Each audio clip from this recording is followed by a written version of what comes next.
It's the Bolt Action 3rd Edition week here at OnTableTop, and with a comment, you could win one of 3 Battle of the Bulge Starter Sets. We will pick 3 winners, one from the YouTube comments, one from the comments on OnTableTop.com, and one from our Cult of Games members. So you guys get an extra chance to win.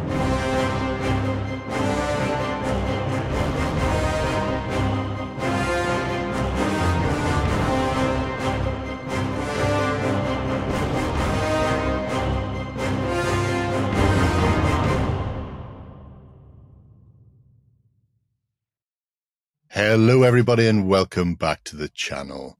I'm joined today by the magnificent Alessio Cavatore to talk all about Bolt Action 3rd Edition. So it's great to have you with us once again, Alessio. Nice to be here again. We're going to be talking about Bolt Action 3rd today, and obviously it's a massive game within World War II. It's one of the most popular and widely played World War II games out there. A new edition always brings a lot of fear and paranoia in the existing player base because they've been playing for a while, they know the game, and all of a sudden they hear there's a new edition coming and the panic sets in. So to dissuade their panic before it goes off the deep end, Bolt Action 3rd Edition, it's not a complete rewrite of Bolt Action. Definitely not. I think the feel when you play 3rd Edition is you haven't got to relearn the game. In fact, it should be easier to play the game, smoother, but it's the same game. I mean, for me, the 2 things that define Bolt Action, which are the dice activation and that very interesting, sometimes scary choice of when you draw your dice and it's you, and you kind of go, what do I do with this dice? What's the most urgent, important thing I need to do?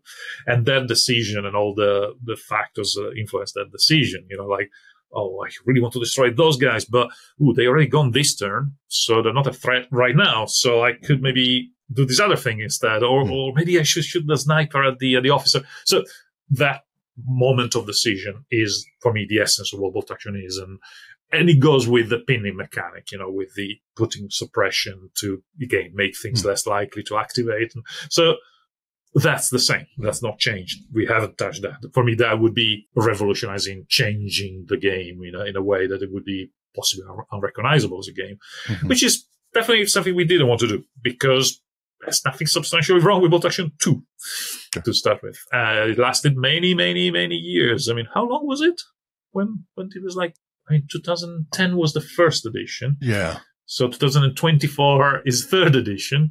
So there's a span of 14 years covered by 1st and 2nd edition, which, again, 2nd edition was 1.5, really. It wasn't a major change, not as big as this edition. So, a game that lasted a long time. And like you were saying, there's nothing really wrong with it. So, why change it? To bring new people in. I think that's probably the biggest drive. So there is a drive to recruit with this edition. In that respect, the rules have become more streamlined in many respects. So the likes of the effects pinning you're not dealing with a ton of modifiers now. Slight changes with cover and saving in that way has come in as well. Is that reflective of the direction they wanted Bolt Action to take with as a recruitment tool? They want it to be quicker to play, easier to pick up without being sort of bogged down into the mechanics. Well, that's it. That's it partly was a commercial drive indeed of recruiting, but also it was me as a designer wanting to take some maths out. Maybe because as I grow, the older I get, the more I go, all these calculations is actually quite heavy on the brain. And I hate when you get it wrong. Like, the next turn you're kind of going, oh God, when I rolled big tank at your thing and I missed. Yeah. No, actually, I got it wrong. That was a hit. And you feel like, oh God, So I wanted to make that smoother, simpler, not doing a lot of math to work out what you need to hit, particularly if you have a unit with different weapons in it. And so it took a certain amount of time, and people sometimes got it wrong. So I thought, I don't like people getting it wrong. I don't like taking that much time. Let's make it simpler. So, the work out how much I need to throw to it should be a second. And then obviously, to take into account cover, which is a big thing, obviously, in particularly shooting-based games like a World War II game, I replaced it with a cover save, which takes away, again, a lot of the math. The balance is roughly there. It's similar to what it was before. It's just expressed in a different way with a dice roll instead of a modifier, which resulted in a game which, even though we added a dice roll in there, which you think should slow down things, actually the game plays faster, smoother, simpler, less weight on the brain. And it certainly does an extra random element, which is the roll, the cover save, which I'm sure some people won't like, of course. Some people will like. Yeah. It certainly is less controllable. So if you like overall control and less chaos, less randomness, that's not something you like. On the other end, if you like those moments, because again, it generates those classic episodes where you kind of go, and I rolled all of my saves, or opposite, I failed all of my saves on 2+ and they all died, and that it creates memorable moments, fun moments that, there's much of taste. But no, the overall gameplay, from what we hear from the public, is the people that try the game seem to find it, the same game, but faster. So the same level of interest in choosing the actions, the core of it, but then the execution is faster, smoother. Yeah, because I mean, at its core, even though the dice is for activation, I suppose it's almost a style of resource management, because you have many choices on the tabletop at any one time, and then it's up to the player to decide where best to allocate the resources for that particular activation. And even though your resources are 1-to-1, theoretically, as long as you don't lose anybody along the way, it all comes down to when you choose to activate. Do you activate too early, or maybe you hold off and then your opponent gains the upper hand and they never get the chance to activate, and the tide turns and the movement comes against you then as well. That is the essence of the game. That is the thing that makes it cool, in my opinion, is the fact that it's funny that there's Eisenhower did that chart, right? The importance versus urgency thing. So the Eisenhower chart, which is appropriate in this case, being that it's an Eisenhower thing, a management tool devised by Dwight Eisenhower. But it's that you are going. It's really important to take out that unit. However, that unit has already, the Flakvirling there has already made a mess of this squad this turn. So yes, the urge for me is to take it out. Take it out. Scary. But this turn is very important, taking it out, but not urgent because it's already fired. Is there something that in this turn will hurt me? And then I can worry about the Flakvirling, later. So importance and urgency are those two things that they are definitely analyzing every time you need to activate a unit, which is, I think it's the core, the essence of the game. Yeah. There have been a lot of minor tweaks that people may not notice until they start playing. Things like tough fighters, instead of giving you supplemental rolls, instead it gives you a re-roll in melee combat. Did any of this come from player feedback? Because obviously Bolt Action has a very large player base and a big tournament scene, and so you get a lot of data is generated from the playthrough of people in the various spheres, whether it's casual gamers or tournament players. Did they come back and was there any feedback that came from them saying this is too tough, or this is overpowered, or these all of a sudden become an auto include in my army because I know how much damage they're going to do? And was there a sense of rebalancing, or was it all in house with yourself and with Warlord as to the direction you took? It's a mix. Obviously, a lot of it comes from the community, from experience of playing games with, myself went to tournaments and stuff and played. And yes, the feedback you get from the forums, from the community, the tournament community. So there were some tournament players indeed embedded in our secret playtest groups. So yes, we definitely had the input from that side, from the competitive game. On the other end, of course, we had the other side of the more casual gamer, which probably is a lot of the senior management, the brass and Warlord tend to fall into the more relaxed players that don't play competitively, but still have they like to play the game in a certain way, which obviously you wouldn't want to disregard either the tournament players or the more casual players. Sometimes the feedback is obviously contradictory between those communities because they play differently. So you can't please everybody, of course. You have to make decisions. And to be honest, being the guy that makes the decisions, mostly, obviously, it's not my game. So obviously, Warlord, the bosses still get to veto some stuff and to dictate some things. But most of the decisions I was trusted enough to make myself. And I like working with Warlord because a lot of that is left to me. They trust me to make those calls. Actually, there were moments where the different input from the two sides was very difficult to handle, as a person, because you kind of go, "Oh, if I do this, these guys are not going to like the solution. If I do that, these other guys are not going to like the solution. So whatever I do, people are going to hate me. Either these guys or these guys."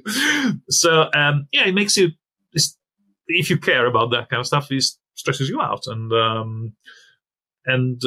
So I try to do what I personally thought was the best choice. And it certainly is influenced by where I am now as a player, as a person, I guess, as an old geezer.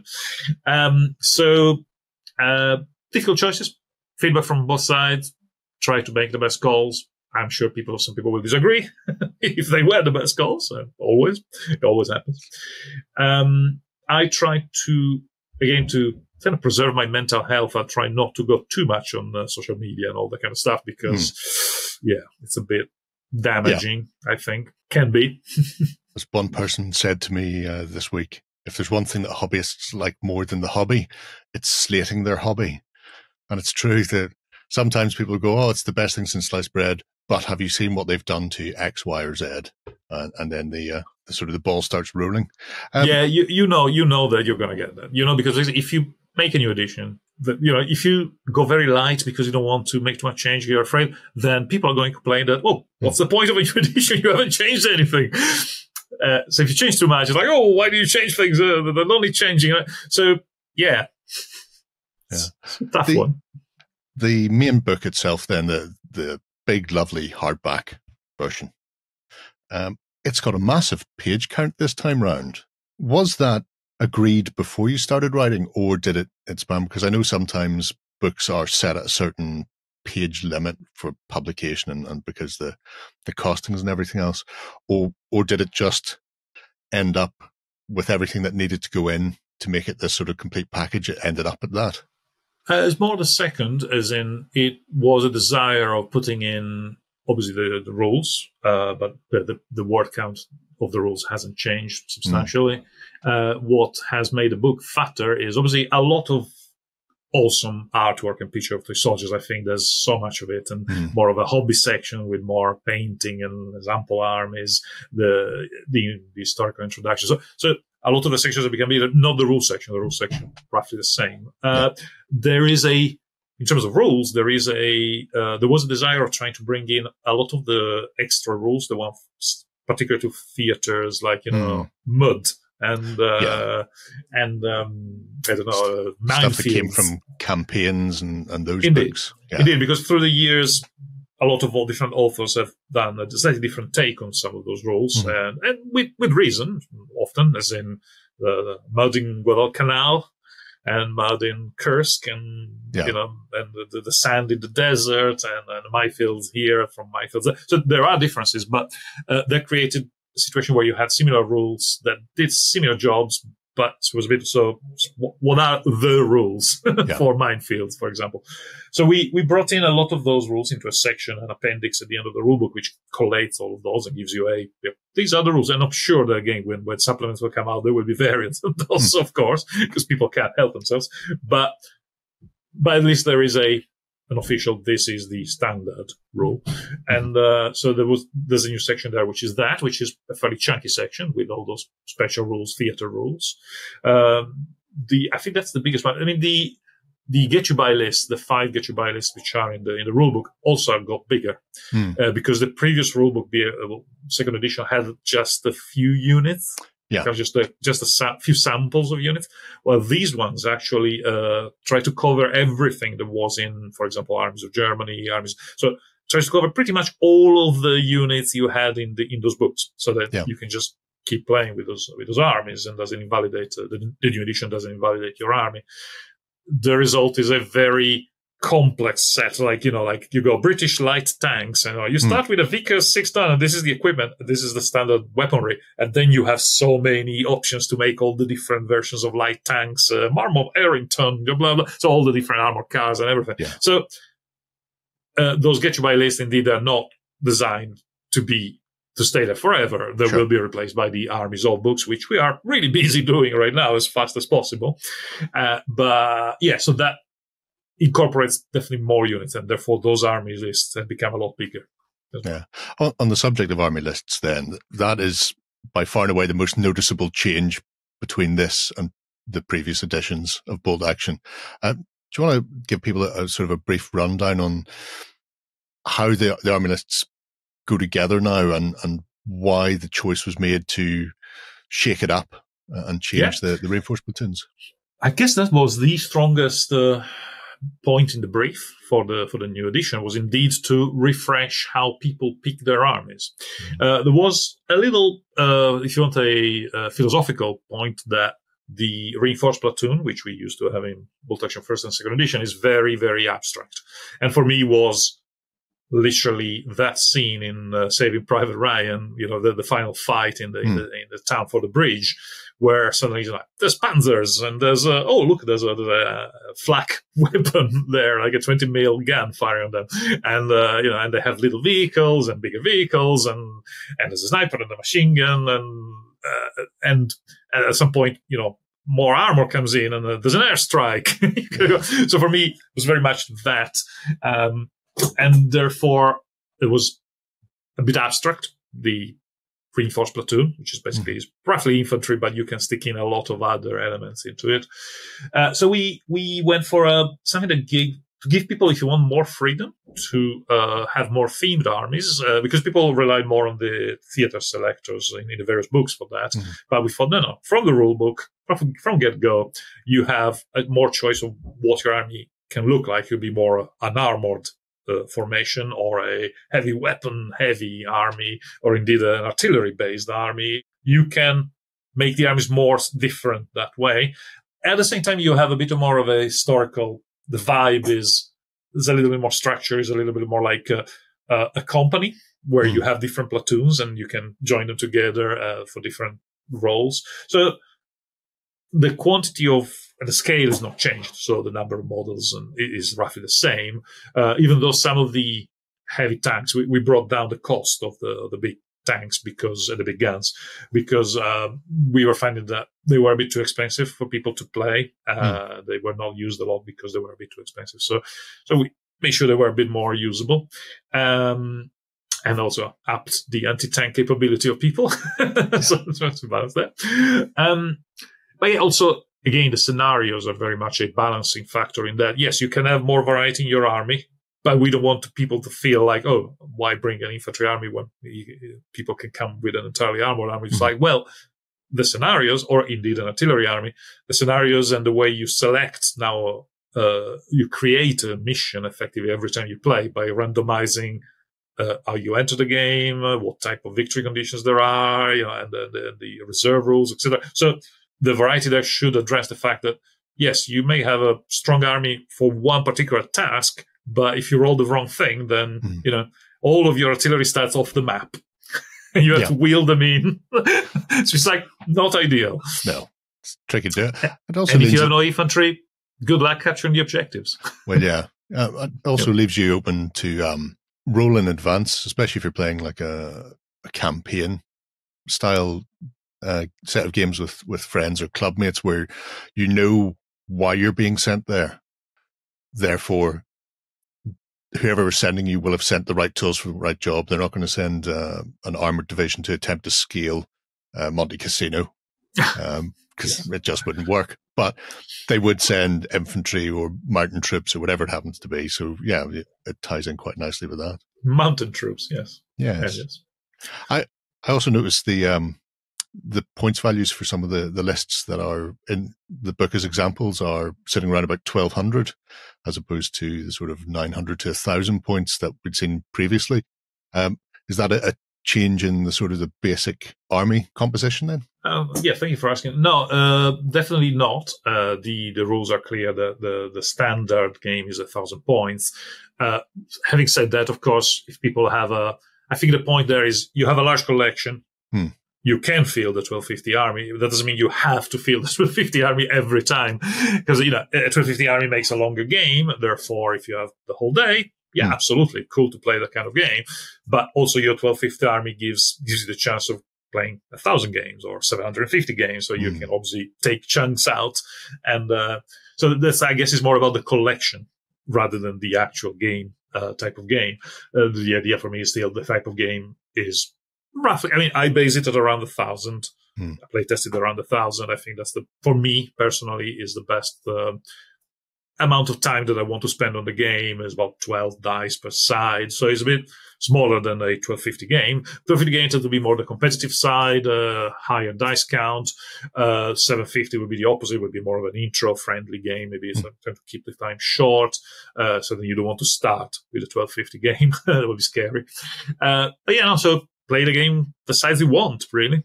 It's funny you say that. We got the Battle for the Bulge set in, and there's a quick reference or get you by sort of little guide to tell you who's involved, what's in there, what you can make, and what you should sort of play with.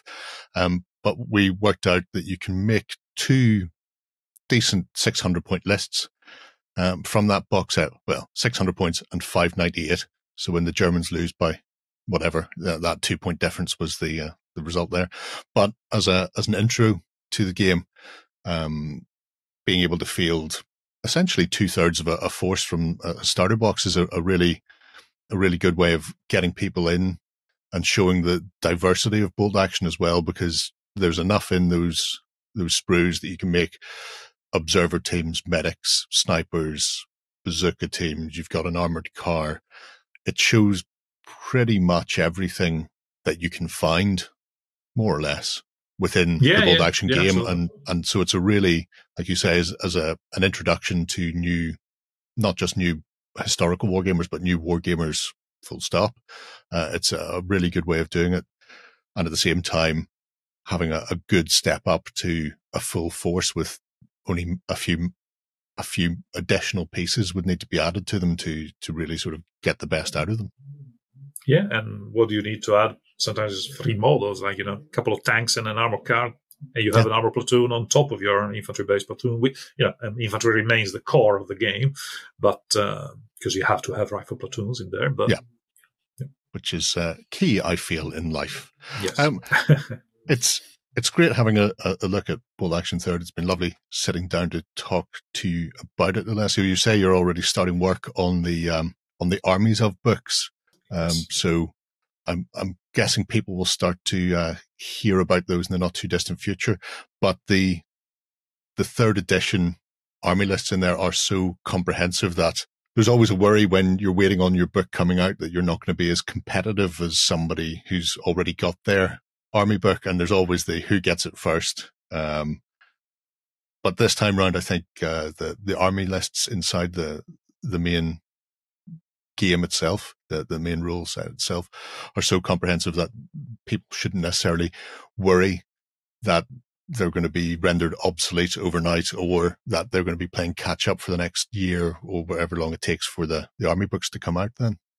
Well, there's the PDFs of the other, because obviously the rulebook has the 5 biggest armies in there, but it's at the same time as the rulebook. So in the next, I think by the end of this month, I believe, the PDFs should be out with all the minors, like Italy, France, Finland, Romania, all of those. So all of those will be published. Will be roughly, I mean, the principles are the same as the ones that you see in the rulebook. Comprehensive in terms of all the units, simple as in the Army Special Rules are pared down, made to work with the new edition. And when there was a doubt whether they would work or not, we just killed them.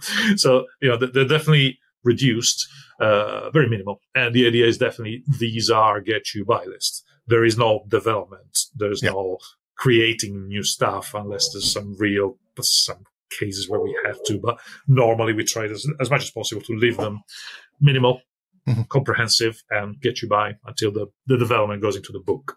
And we're trying to do the books as fast as possible. It really is quite a rush, quite a marathon of making book after book after book and try to bring them out as soon as possible. Because there's some really exciting stuff in those books, which I'm not sure I can talk about. I think I kind of hinted a bit of but it's a new way of selecting your army on top, a layer on top of everything that we discussed. But it will become apparent in the army books. Well, there you go, folks. If you've enjoyed that, check out the rest of the videos that we have running throughout this theme week for Bold Action 3rd edition. If you have any questions, please drop them below. We'll pass them across to Alessio and the guys at Warlord Games and try and get you an answer. Who knows, maybe he'll let something slip as well. But as always, Alessio, it's been a pleasure. Thank you. Thank you for having me. It's the Bold Action 3rd edition week here at OnTableTop, and with a comment, you could win one of 3 Battle of the Bulge starter sets. We will pick 3 winners, one from the YouTube comments, one from the comments on OnTableTop.com, and one from our Cult of Games members. So you guys get an extra chance to win. Go ahead and check out our other content on screen now. And while you're at it, why not hit subscribe, and remember to ding our dong. Go on, you know you want to click it. Go on.